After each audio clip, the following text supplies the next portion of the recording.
ጭፍጭፍ አንተ ለጣጠፈው እኮ ወይኔ ፈጣጠረበት። አኮራችኋለሁ አይስዌር አኮራችኋለሁ። ብሩን ትበላላችሁ ግን ኢትዮጵያ ውስጥ ነው የምላችሁ። ማንም አሸንፈኝ እርጥኛል ብለህ ነው የምታስበው ማለት ፈሪ ነው። አኮራችኋለሁ አይስዌር አኮራችኋለሁ። ብሩን ትበላላችሁ ግን እዛኔ ኮኔክት አድርጉኝ። እንደውም ሲጀመር ንቃተ ህሊናን ጉድ ያደረገው ማን ያዘዋል? ሞቲቬሽን በሞቲቬሽን አደረገን እኮ።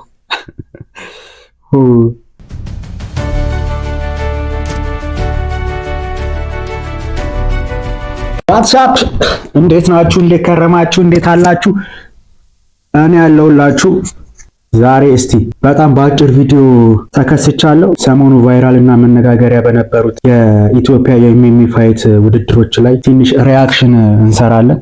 ተወዳዳሪዎች አውትፊት ላይ ምን ተናገሩ፣ ምን አደረጉ፣ ከዛ ሪንግ ውስጥ ገብተው ደግሞ ማን ቃሉን አክብሮ ተገኘ፣ ማን ደግሞ በለፈለፉ በአፉ ጠፉ የሚለውን እናያለን እና ስለ ውድድሩ አንዳንድ ነገር አስተያየት እንሰጥበታለን። እስከ መጨረሻው አብራችሁን ቆዩ። ቪዲዮ ላይክ እያደረጋችሁት ዎች አወሩን ለመሙላት ተባበሩኝ። ወደ ቪዲዮ እንድሪስ እና ከአዲስ እንጀምር። እስኪ እንድሪስ ጊዜ ዛሬ ነው እዚህ ያየሁት። ለመጨረሻ ጊዜ ደግሞ ሪንግ ውስጥ አየዋለሁ። የዛን ቀን እንገናኝ። አመሰግናለሁ። ለመጀመሪያ ጊዜ ነው እዚህ ያየሁት። ለመጨረሻ ጊዜ ደግሞ እዛ ሪንግ ውስጥ አየዋለሁ። አዲስ እና በፌዴራል ፖሊስ የቦክስ ክለብ ውስጥ ለ10 ዓመት ያህል በቦክስ አጠቃላይ በማርሻል አርት እና ኮንታክት ስፖርት ውስጥ ከ20 ዓመት በላይ ያለው እና እዚህ ያሉት አብዛኞቹ ፋይተሮች ጥሩ ናቸው፣ ታዳጊዎች ናቸው እና ፋይት ምን እንደሆነ ሪንግ ውስጥ አስተምራቸዋለሁ ብዬ አስባለሁ።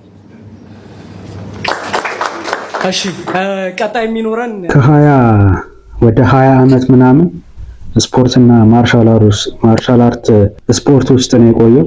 ሪንግ ውስጥ አስተምሯለሁ ፋይት ምን እንደሆነ ነው ያለው። አውትፊት ላይስ ምን ተፈጠረ? በቃ ደስ ያ ፕሮፌሽናል ነገር አውትፊት ጀስት አረጉ፣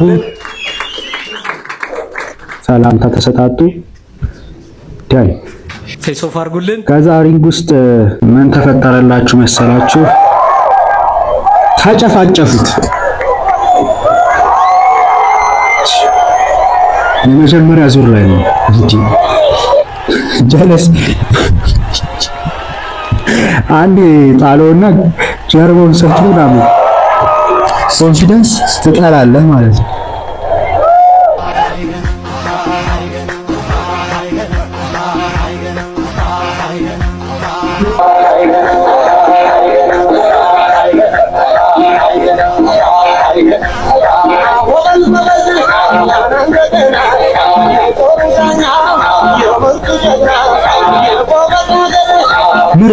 ምርጥ ፋይት የምር በጣም በቃ የሆነ ፕሮፌሽናል ነበሩ። ሪንግ ውስጥ ሁለቱም የተናገሩትን ለማድረግ ሞክረው ነበርና በጣም የተመቸኝ ፋይት ቢኖር አንደኛው ይሄ ነበር ለኔ ማለት ነው። ግን ማለት የዳኛ ውሳኔ ግን ማለት አንዳንዴ እንደዚህ አይነት ውድድር ላይ የዳኝነት ብዙ እውቀቱ የለኝም፣ ግን እዛ ውድድሩን እንደ ተመልካች ሆነ ስታየው የአዲስ የመጀመሪያው ዙርና የሁለተኛው ዙር ላይ የተሻለ የበላይነት እንደነበረው ያስታውቃል። ለሚያይ ሰው እንደዛ ነው የሚመስለው። አንዴ ሁለቴ ምናምን ጥሎት ነበረ።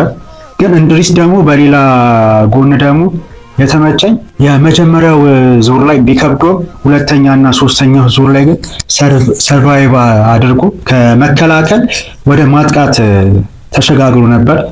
አዲስ የመጀመሪያ ዙር ላይ በጣም በቃ በጉልበትና በኃይል ነበር ሲጫወት የነበረው እንዳያችሁት። እና ሁለተኛ ዙር ላይና ሶስተኛ ዙር ላይ ግን እንድሪስ የአጫወት ስታይሉን ቀይሮ በጣም በአወዛጋቢ ሁኔታ ሲጫወት ነበር። ግን ቢሆንም ግን የአዲስና የእንድሪስ ውድድር በቃ ለመዳኘት የሆነ በጣም የሚከብድ ነበረ። ያው ዳኞቹ በስተመጨረሻ እንድሪስ አሸናፊ አድርገው መርጠዋሉ። እንዴት እንደሆነ አላውቅም። ለኔ ግን በቃ አዲስም እንድሪስም ቤስት ነበር። በቃ ፕሮፌሽናል ፋይት ነው ያየነው። እናመሰግናለን። ይመቻችሁ። ሁለተኛው ደግሞ የምናየው የኤርሚያስና የመስፍንን አብዛኞቹ ልባቸው ምናምን የተነካበት ነበረ። እስኪ ከውድድር በፊት ምን አሉ? ለየት ያለና ስፔሻል የተባለው የኤርሚያስንና የመስፍንን እስቲ ሁለተኛ ላይ ያሉት ዋና ሳጅን መስፍን ብሩ ይባላል። የአዲስ አበባ ፖሊስ ቦክሰኛና አምበል ነኝ። እንዲሁም ደግሞ የኢትዮጵያ ብሔራዊ ቡድን ቦክሰኛ ነኝ። በተጨማሪ ኢትዮጵያ ውስጥ የመጀመሪያ ሆኖ የሌማመር ቦክሲንግ ጂም መስራችና ስራ አስኪያጅ። ኤርሚያስ መስፍን በጣም ክብር አለኝ። እሱም ይህንን ውድድር ለማድረግ ለፍቶ እንደሚመጣ ቃለው። ነገር ግን እኔ ጋር ለሱ ብቻ ሳይሆን እኔ ለዓለም ሻምፒዮንና ለወርልድ ሻምፒዮን ለአፍሪካ ቦክሰኞች ነው እየተዘጋጀሁት ያለው። የፈለገ ነገር እሱ ሰርቶ ቢመጣ እኔን ማሸነፍ አይችልም። ምክንያቱም ሙሉ ዝግጅት አድርጌያለሁ። በአቋም፣ በፐርፎርማንስ፣ በኮንፊደንስ ብቁ ሆኜ ተዘጋጅቻለሁ ብዬ አስባለሁ። ያው ብዙውን ነገር ማውራት አልፈልግም፣ ምክንያቱም ሪንጉ እንደሚለየን አውቃለሁ። የአዲስ አበባ ፖሊስ ቦክሰኛ ነኝ። ኦሜድላ ወይም ደግሞ ፌዴራል ፖሊስ ትልቅ የቦክሲንግ ክለብ እንደሆነ አውቃለሁ። ነገር ግን ማወቅ ያለባቸው አዲስ አበባ ፖሊስ ምን ያህል ጠንካራ ቡድን እንደሆነ ፌዴራሎች እዚህ ውድድር ላይ የሚያውቁ ይመስለኛል። ምነግራቸውም ይመስለኛል። ሪንግ ላይ ነው የኔ ንግግር። አመሰግናለሁ።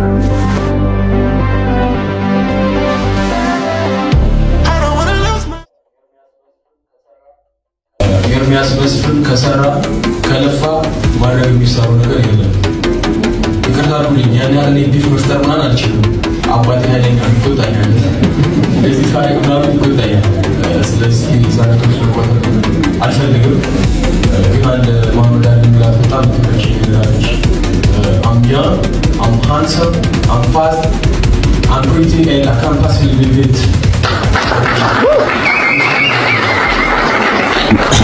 ሪስፔክት አለው። አባቴ ይቆጣኛል። ይመቸው።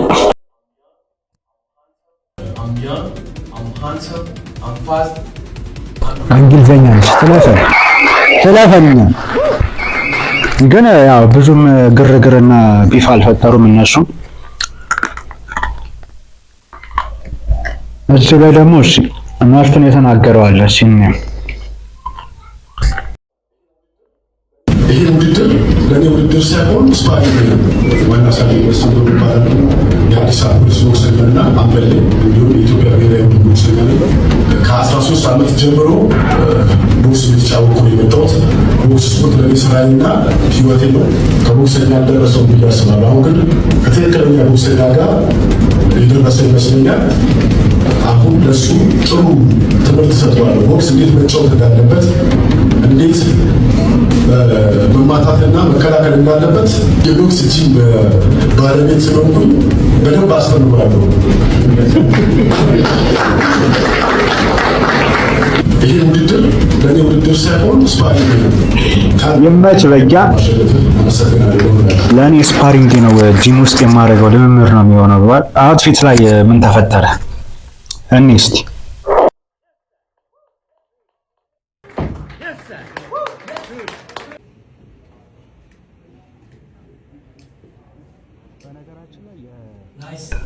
ኤርሚያስ የስፖርት ዲሲፕሊን ብቻ ሳይሆን የፌዴራል ፖሊስ ስነ ምግባርንም ጭምር ነው ያሳየን።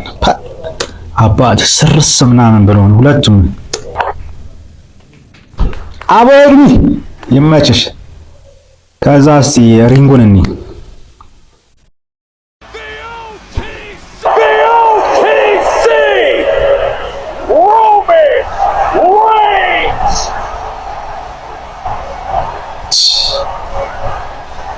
ጭፍጭፍ አንተ ለጣጠፈው እኮ ወይኔ ፈጣጠነበት።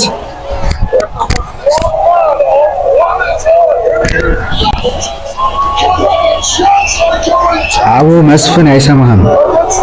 ሚገርም ፋይት። አንተ ቦክስ እንደዚህ ያምራል እንዴ? ያሸፈውና ልጥፍ በጣም ልምድ እንዳለው መታቁት። ጀለስ ብሎክ አድርጋ ተጠንቅቃ ነው የምትጫወተው። መስፍኔ ግን ከፍቶ ያሳየውና ሊሰነዝር ሲመጣ ላት ደክሞታል። በቃ አልቻለም።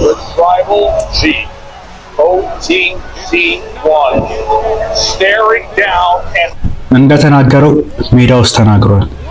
የሚገርም ፋይት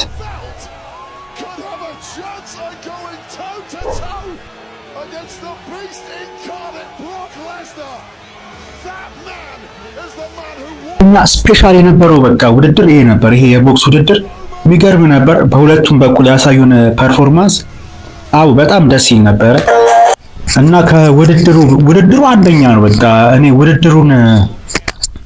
ስለ ውድድሩ የሚገርም እንደነበረ ሁላችሁም አይታችኋል። ከውድድሩ በላይ ግን እዚህ ሪንግ ውስጥ አንድ ነገር ገኖ ነበረ። ሪስፔክት፣ ወንድማማችነት፣ ሴት ልጅ ስትከበር፣ እናትነት ሲከበር እንዴት ብዬ እስቲ እንየው ቪዲዮ። A strong man isn't just muscle and confidence. It's control, discipline, and the will to rise no matter how heavy life gets. He doesn't fold under pressure. He grows through it. He doesn't seek validation. His actions speak louder than words. A strong man ተሸንፈ ግን እንዴት ታደርጋለህ? አሁን አንተ እዚህ ጋር ኢጎ አለ፣ ሪንግ ውስጥ ነው ያለው፣ ተሸንፈህ ምናምን ግን በቃ ኖርማል ሃምብል ሆነ። እናትየው ስትመጣ እግሯን ስሟት፣ ሪስፔክት ምናምን ስጦታ ሰጥቶት ምናምን። አረ ኤርሚያስ መስፍን እግዚአብሔርም ትለያለህ። በቃ የዲሲፕሊን ጥግነት ነው ያየነው። ወደ ሶስተኛው እንሂድ። ከእንድሪስ እስኪ አውትፊት ላይ ምን ተናገሩ? እዚህ በደንብ ተዘጋጅ፣ ጠንካራ ቴክኒክ፣ ጠንካራ ሰውነትን አዘጋጅ፣ የኔን ዱላ ለመቀበል ተዘጋጅ። እንደ ከበሮ ነው የምደበድበው። እግዚአብሔር መንፈስ ነው መሆንብህ። ከአንዳንድ ነው የምጨርስብህ። በደንብ ተዘጋጅ፣ ጠንካራ ቴክኒክ፣ ጠንካራ ሰውነትን አዘጋጅ፣ የኔን ዱላ ለመቀበል ተዘጋጅ። እንደ ከበሮ ነው የምደበድበው። እግዚአብሔር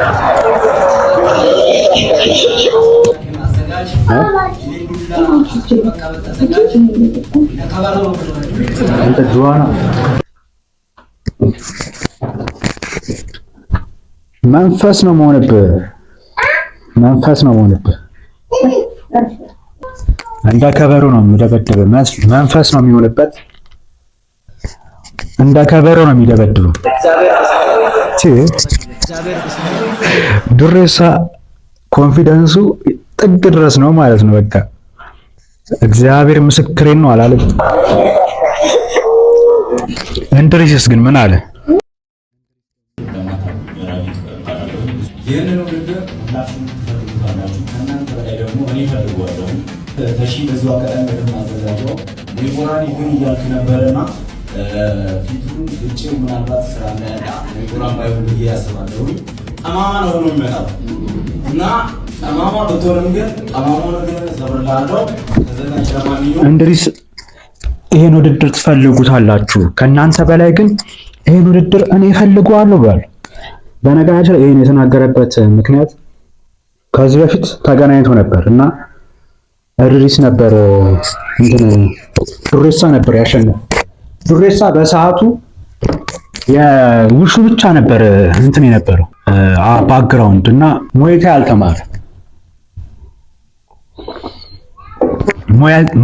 አልተማረም። አሁን ግን ዱሬሳ የ4 ዓመት ምናምን ሞይታይን ተምሯል እና እንዲምልም ያደረገው እርግጠኛ እንዲሆን እግዚአብሔር ምስክሬ ነው ብሎ እንዲምልም ያደረገው ያ ይመስለኛል። እንድሪስ ደግሞ በቀል ይፈልጋል። ከዚህ በፊት የተሸነፈበትን ነገር መበቀል ስለሚፈልግ ከእናንተ በላይ ይህንን ውድድር እኔ እፈልገዋለሁ ብሎ ተናገረ። መበቀል እፈልጋለሁኝ። አንደኛውም ሞይታይ በጣም ከባድ ስፖርት ነው ታውቃለሽ። በዚሁ አጋጣሚ በደንብ አዘጋጀው። ሞይቦራን ይሁን እያልክ ነበርና ፊቱን ልጬው ምናልባት ስራ እንዳያጣ ሞይቦራን ባይሆን ብዬ ያስባለሁኝ እና ዱሬሳ ተዘጋጅ። ከዚህ በፊት እኔና ዱሬሳ ተጫውተናል። ነገር ግን ብዙ ነገሮችን አይቼበታለሁኝ። አንደኛው በሞይታይ አጨዋወት እንድታስተካክል የምፈልገው ነገር የውሹ ቤዝ ያለው ልጅ ነው። ሁላችሁም ታያላችሁ። የዛን ቀን ሞይታይን እንዴት እንደምበልጠው ታያላችሁ። ግን ያበላሽዋል ጨዋታውን። በእርግጠኝነት ነው የምላችሁ። ጠማማ ነው ሆኖ የሚመጣው እና ጠማማ ብትሆንም ግን ጠማማውን እግርን እሰብርልሃለሁ። አውትፊት ላይስ ምን ነበረ የሚለውን እንስ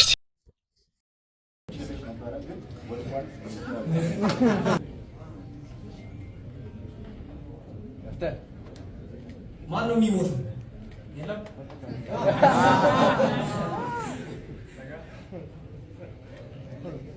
አብናል ረብክ ሸምቆነትን በደንብ ያውቃል።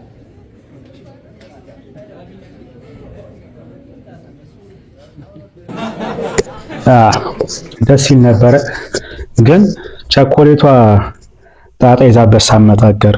እስ ውድድሩ እንዴት ነበረ የሚለውን ሃይላይቱ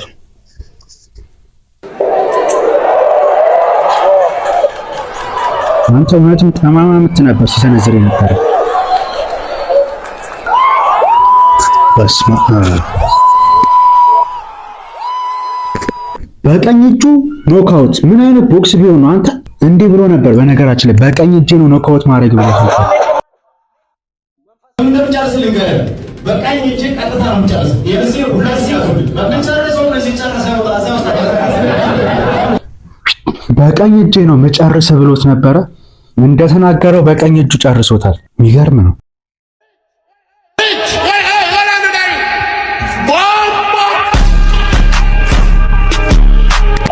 እንደተናገረው ፊቱን አበላሽቶ ስራ ሊያሳጣው ነው። በጣም ከፍተኛ አደጋ የደረሰው ይሄ ነበረ ከውድድሩ እና እንደተናገረው ነው ያደረገው። ቦምቦ ክላት ዱሬሳ ብዙ አውርታ ነበር። ለነገሩ ረቢቅ ደግሞ ውስጡ ቂምና በቀል ቋጥሮ ይመጣል። አባቴ በቀልና ቂም በጣም መጥፎ እንደሆነ በዚህ ነው የምታውቁ። እስቲ ወደ መጨረሻውና መነጋገሪያ ወደ ነበረው ቪዲዮ እንለፍ። ንቃተ ህሊና ከጆኒ ጁጁትሱ። እስቲ የሁለቱ ንግግር በነገራችን ላይ ከረጅም ጊዜ ጀምሮ የነበረ ነው እና ሶሻል ሚዲያውን በጣም አጨናንቆስ ነበር። እፎ ያልን እኛም ተገላገልን ወይ እጂ እሱ እጁን ዘርግቶ እንደ ጸሎት እኔ ጋር የሚመጣ ነው የሚመስለኝ። ዩ ጋይስ አይታችኋል ብዬ አስባለሁ። ላይክ እኔ እንደምታውቁትም ስሜ ንቃተ ህሊና ነው የሚለው እና በ3 ወር የሱን ሲስተሞች እንዴት እንደማከሽፍ እንዴት ንቁና ፋስት ጭንቅላት እንዳለኝ የማሳይበት ትልቅ መድረክ ነው አፕሪል 25 ብዬ ነው ማስብ። አንድ ቴክ ዳውን አንዴ ቴክ ግራውንድ ላይ ቦርድ ይገርመኛል። ዲስ ጋይ ጃብ ክሮስ ራሱ መዘንዘር አይችልም። እግር እስከ ጉልበቱ ማንሳት አይችልም ብያችኋለሁ። አብዛኞቹ ሰዎች ንቃተ ህሊና ግራውንድ ላይ ስራ ይሉኛል። ኦፍ ኮርስ ኢትስ ኤምኤምኤ ፋይት አይደለም። በደንብ መዘጋጀት አለብኝ። እኔ አሁን አም ጁጁትሱ ተማሪ ነኝ። ቀጣይ ከዚህ ፋይት ቀጥሎ ጁጁትሱ ውድድር ይኖረኛል። በጁጁትሱ ራሱ ምንድነው ያልኳችሁ ያለሁት በትንሽ ጊዜ ውስጥ ብዙ ነገር ተምሬያለሁ። ብዙ ነገር የመማር ችሎታም አለኝ። አሳያችኋለሁ። ግን ግራውንድ ላይ ሲሄድ ይሄ ጨዋታ ያልቃል የምትሉ ሰዎች ኖ ዌይ። እኔ ግራውንድ ላይ ጨዋታውን መጨረስ ነው የምፈልገው። I was like ሰርፕራይዝ ማድረግ ነበር የምፈልገው። አሁን ተናገርኩኝ። we will see it ስለ እንቁራሪቷ አንዳንድ ነገር ልነግራችሁ ነው የመጣሁት። እንቁራሪቷ አንቺ ራስሽን እንደ ተፋላሚ እያየሽ ነው። ኖ ዌይ። አንተ ተፋላሚ ሳትሆን አንተ ከወንዶች ጋር ተቃቅፈ መንከባለል ምቾት የሚሰጥህ ሰው ነህ። you're not real fighter። ይሄ አፕሪል 25 ላይ የምናደርገው ፋይት አንተ የምትጋለጥበት ፋይት ነው ብራዘር። you're not real one። ሪንጉስ ገብተን ከእጇ ስትዘጋ ዛኔ ኡማር የለም ማንም የለም ከጎን። እቅዶች ሁሉ ዜሮ ናቸው የሚሆኑት። ግን ሪንጉስ ወዲያው እንደገባ ፊት ለፊትህ የምታየው በጣም ከተሳሳተ ሰውዬ ጋር አንድ ኬጅ ውስጥ እንደገባ ይታያል። ዛኔ አው ሾው ዩ ደግሞ የምናገራትን እያንዳንዷን ነገር አሳያችኋለሁ፣ አሳያለሁ።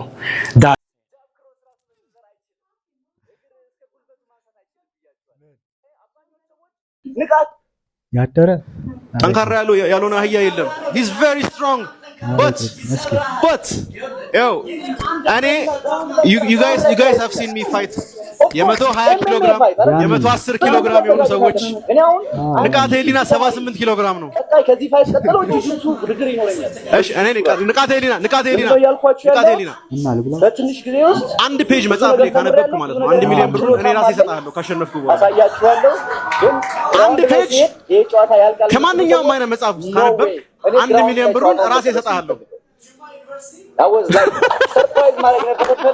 ብራቮ ንቃተ ህሊና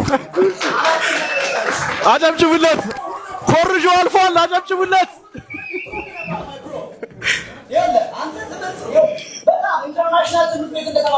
እሺ ማንበቡን ተው። ኮምፒውተር ሳይንስ ተመርቄያለሁ አልካ። እስቲ ኮምፒውተር እንዴት ነው የሚበራው? ኮምፒውተር አብርታ አሳየን። የጠፋ ላፕቶፕ ይዞ ሰው ሌክቸር ሲያደርግ አይቼዋለሁ።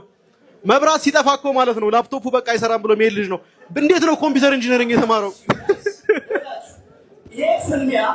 ይሄ ፍልሚያ አብዛኞች ጠንካራ ልጆች አሉ። አንተ ራስህ ማይክ ተሰጥቶ ተመሰክራለህ ስለኔ።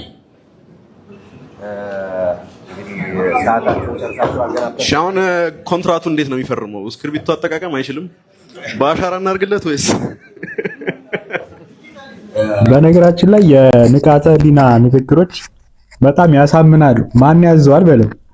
እንደውም ሲጀመር ንቃተ ህሊናን ጉድ ያደረገው ማን ያዘዋል? ሞቲቬሽን በሞቲቬሽን አደረገን እኮ። እስቲ ግን ጆንስ ምን ሲል ነበር? ጆን በነገራችን ላይ ፈታ እያለ ሲያወራ በቃ ሲደበርበት ነበር ማለት እንችላለን።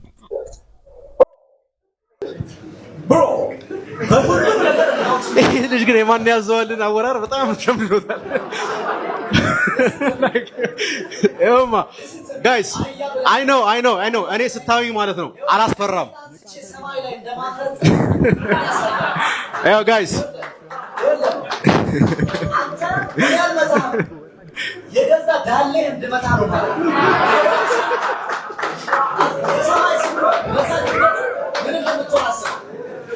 ጀለስ እኮ ራቁቱን ፖድካስት ላይ የተቀመጠ ሰው ነው። ንቃተ ህሊና ስሙ ሳይሆን የሚጎለው ነገር እንደሆነ ሁላችንም ገብቶናል። ኖ ዌይ ድገሙ። ለንቃተ ህሊና አንድ ምክር ልሰጠው ፈልጋለሁ።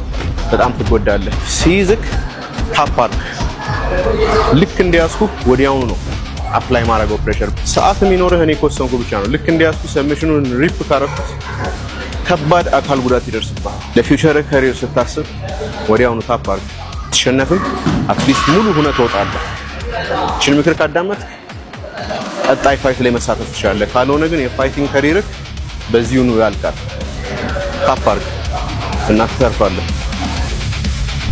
የጆኒ ትልቁ መልእክቱ ታፓርክ ታይም የሚኖርህ እኔ ከፈቀድኩልህ ብቻ ነው ብሏል።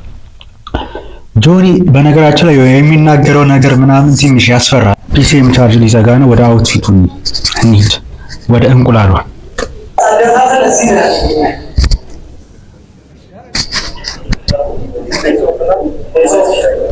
ፊሎሶፍ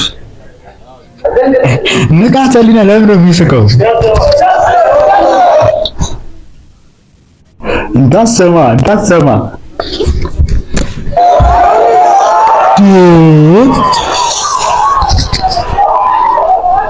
ሞቸረበት። ከተወደደ እንቁላል ተሰብሮበት ሁሌ ነው የገፈፈለት። ጆን በጣም እንዲህ ቴረር የሆነ ሰው ነው የምር። የሚያደርገው ምናምን ነገር ፉል ስታፍ ሆኖ ተረጋግቶ ነው የሚያደርገው። ንቃተ ህሊና ደግሞ እምቡር ትላለች። ያው ፋይቱን እንዳያችሁት ነው። እስቲ ሃይላይቱን እንደም የፋይቱን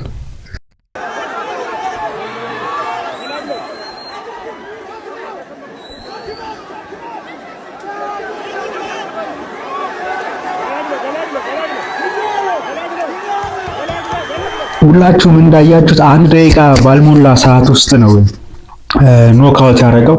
እስኪ አንዳንድ ሜሞችን እና ፈታ እንበልባቸው። በሶስቱ ሀቢብን ገጥሟል።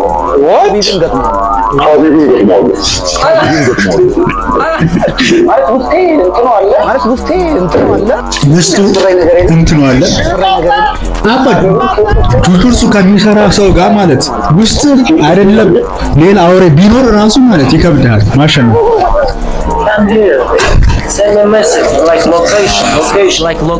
ከዚህ የምንማሩ ሞቲቬሽን የትም እንደማያደርስ ነው። ዲሲፕሊን ግድ ነው። ፕሮፌሽናል ዲሲፕሊን ኮንሲስተንስ ሆኖ መስራት ነው እንጂ ሞቲቬሽንማ የትም አያደርስም።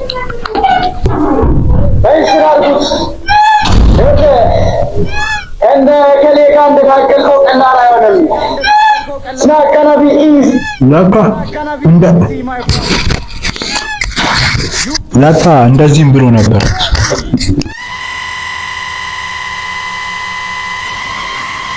አፈልቼ ነበር ቆሞብኝ ሰጡኝ። ጋዝ አኮራቸዋለሁ፣ አይስዌር አኮራቸዋለሁ።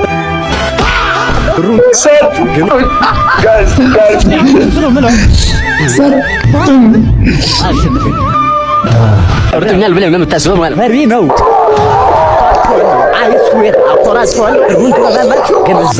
እና ይሄ ብቻ አልነበረም፣ ብዙ ሜሞች ተሰርቶ ነበረ። ቲክቶክ ላይ አይታችሁታል ብዬ ተስፋ አደርጋለሁ። ይህን ያህል ዛሬ ካየን ይበቃናል። እስከዚህ ሰዓት ስላያችሁ ከልብ አመሰግናለሁ። ቪዲዮን ላይክ፣ ሰብስክራይብ ማድረጋችሁን እንዳረሱ። በቀጣይ ቪዲዮ እስከምንገናኝ ደህና ሁኑ።